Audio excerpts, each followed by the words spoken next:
Welcome back to a new video. So this was my workout from Thursday. I had some front squat, pause front squats. I added in some jerks, so they weren't programmed in, but I wanted to do a couple, and then some clean pulls. At the very end, you'll see and hear me talk about a accessory movement for the shoulders that I'm adding in a med ball throw, but I won't talk about that in this part because there's about 8 minutes or so of me talking about that at the end and demonstrating some of those. But these were originally supposed to be bottom up front squats. I changed them to be pause front squats just because bottom up front squats are just horrible to set up and to do, and I don't like doing them. So pause one seemed like a more logical one to add in than just regular front squats, and they would theoretically allow me to stay a bit lighter. But these were the first two working sets with 130, and then it bumped me up to 135. I believe I did 1 or 2 sets here, I think just one, because then I went up to 140. After doing the double at 140, I wanted to push up for a single a little bit, so I did 150, 160, and then actually 170, which ties my best ever paused front squat ever, which is funny that it's such a high percentage of my regular front squat, but also just a good indicator that, legs continue to get stronger, so that's a good thing. With jerks from the rack, I just worked up to 140. I took just big jumps from there. Just wanted to feel that weight and practice the movement a bit more. And then ended with some clean pulls that got up to 240. Once I did 240, I thought about going up, and I definitely had more weight than I could do. But because I want to train hard the next day, I didn't want to do a super maximal pull or one that would fatigue me for the next day. And speaking in the future now, I'm glad I didn't, because I spent a while the Friday before training, so the day after this, messing around with my car trying to change the oil and rotate the tires, which I successfully rotated the tires, but the oil, I could not get the oil basin lug nut off, so unfortunately I lost that battle. So tomorrow I'll have to take it in for an oil change just to make sure that it's all good in that front. But the tire rotation went fine, and hopefully in the future I'll be able to do that, since I have a nice little carport to do that kind of stuff in. But I might not. I don't know. It depends. If it's super cold, then I'm not gonna, obviously try to do it out in the freezing cold. But if it is warm, I theoretically would be able to do it, because it's not difficult. It's just like getting the car jacked up. But I just have to be able to figure out that lug nut. But this video is not about my car woes. It's about weightlifting and the stuff related to that. But as you see here, just some pretty easy pulls. I did a double at 180, a double here at 210. All the working sets are supposed to be at 180, but I mean, it's pulls, so I want to push up. But yeah, that's about it for the workout part, and then the last little bit is just me talking about the accessory movement. Welcome to the end of my workout. So I've chosen a different accessory for today. Yesterday I did a ton of stuff for the upper body and even lower body. I think today I wanted me to do pull-ups and something else, but with the amount of accessory work I did yesterday, I wanted to do not all of that, especially the pull-ups, because those would brutalize me for tomorrow's session. And as I've talked about in a lot of these videos and a lot of these commentaries, a lot of the accessories that I pick are ones that fit into a particular workout or work on a particular weakness, or just fit on a particular day. Because often the accessories are kind of distributed throughout the week, which makes sense. But some days, like yesterday, I want to do all the accessories, and other days I don't want to do any. Today is one of those days where I want to do some, I just don't want to do anything that's crazy intensive. Now, the reason I got this medicine ball here is, I think I talked about this a couple of videos ago, but I'll mention it again here and do some. This is a 5-pound medicine ball. I've had this medicine ball for like 14 years. It might be about 15. It's definitely older than 14 years, because it was in my parents' house, but I had used it for medicine ball throws for baseball. Now, you may be thinking, baseball is 5 ounces, it's 5 pounds, what can you do with it? Quite a lot, actually. And a lot of the medicine ball work is quite useful. So if you follow people like Trevor Bauer, you'll see a lot of the different movements that they're doing. But the one that I want to focus on is one that is good for the back of the shoulder, and it's used in baseball for strengthening the muscles that decelerate your arm.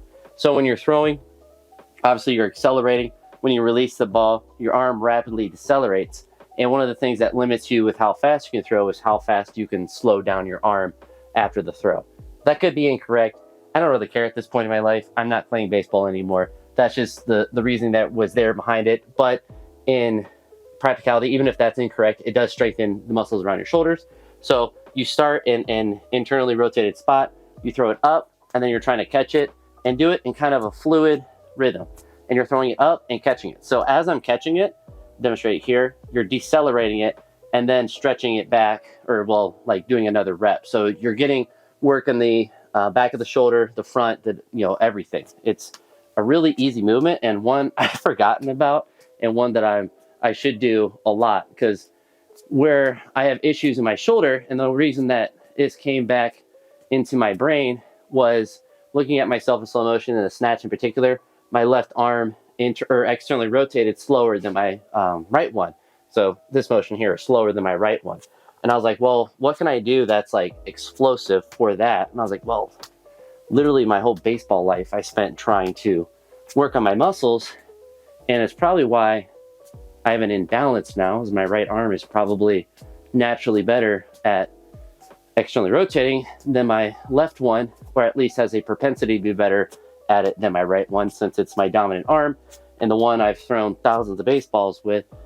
It's finally manifested into an imbalance. But yeah, essentially you're just trying to throw it up as high as you can, and surprisingly, you're trying to throw it vertically up. So it becomes, it's hard. This is like as high as I can throw it. And because you're not using large muscles to do it. And another one, I don't know if I can do it here. Another one is similar. Actually, I can get this out. So this will be a little, I guess, a bonus mic'd up part of this video. I just need one of you guys, not both. Because I want to hit this, part of the wall, not the angled part above me. But it's one similar to that you might see him do. I'm not going to do it full speed, I don't think, at least until I know if I'm going to hurt the wall or not. It's not too bad. So it's the same thing. You're just externally rotating back, and it's that same motion that you do with a cable or whatever. It's just a more explosive one. And for baseball, you might reach back a little bit more. For me, I'm going to keep it more specific to what I want to do and just focus essentially on this motion. So was that 3, 4. Now, will this help my weightlifting? I don't know. Will it hurt it? Almost certainly not. Because I do have a repertoire of so many shoulder exercises, band stuff that I had done when I was a pitcher, and wanted to get better at throwing. And it's a huge reason why I never had my shoulder explode from the amount of throwing that I did. Should probably look where I'm going.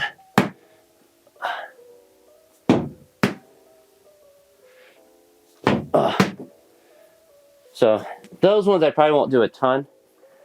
It doesn't make me feel good to hit the side of the wall. Plus it's louder. Just, you're making a louder noise in here.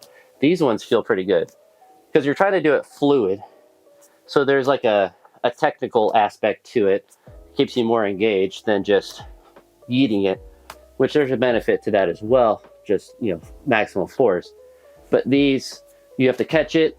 So you have to have, some good technique, but then you have to decelerate it a little bit before you use a stretch reflex. I think that's good enough for today. I'm going to start adding those in. I probably won't film more than what you saw today. I got dust in my eye, which is really annoying. But that one's just a really good one. So I'm going to at least add that one in and potentially add other med ball type throws in. If I get really into it, I'll talk about other ones that I might do. But it's really, I really got to go rinse out my eye. But it's really not complicated. You're just externally rotating your arm. And when you externally rotate your arm, your muscles in the back of your shoulder, your rear delts and all that work. And not only do they work, but they work in a more specific way than if I was doing just a rear delt fly. Like moving like this is more similar to any sort of lift that I'm doing. Not that it's like practicing the movement necessarily, but it's working on the muscles that will be worked in the snatch and mostly in the clean. But it's also just a good thing to do in general to work the back of your shoulders. It helps with pitching. It also helps with weightlifting because a lot of the same. It's actually kind of similar. The trauma that you induce, it can create shoulder or elbow pain, very similar to baseball. So a lot of the musculature work that you can do for baseball can carry over because it helps to stabilize the joint and to balance out both shoulders. If you do something like that with a medicine ball, 5 pounds is heavy for me, so I would start with the lightest thing that you can find medicine ball wise. And don't get dust in your eyes. I wouldn't recommend that. But also, like, I was going 5 and 5 just each side, and just do that a couple times. You're not trying to get like a huge pump or anything. I guess you might if you hadn't done it ever before, but it just kind of feels kind of good. Like, it doesn't hurt or anything to do that motion, and it just works on that fluidity of that internal and external rotation, which of course is going to be beneficial, because that's where I've noticed the difference. And I think a lot of that is what's making it crash on that side. So I don't have like sharp, crazy shoulder pain or anything like that. There's a little bit of achiness, but a lot of that I think is something probably more upstream that is tight, or at least slower on this side. So it just gives more specific work other than just with a barbell. But enough rambling at the end. Hope you enjoyed this video. I'll probably throw regular commentary at the beginning, so this will just be a little extra bonus part to it. And yeah, talk to y'all in the next video. Peace.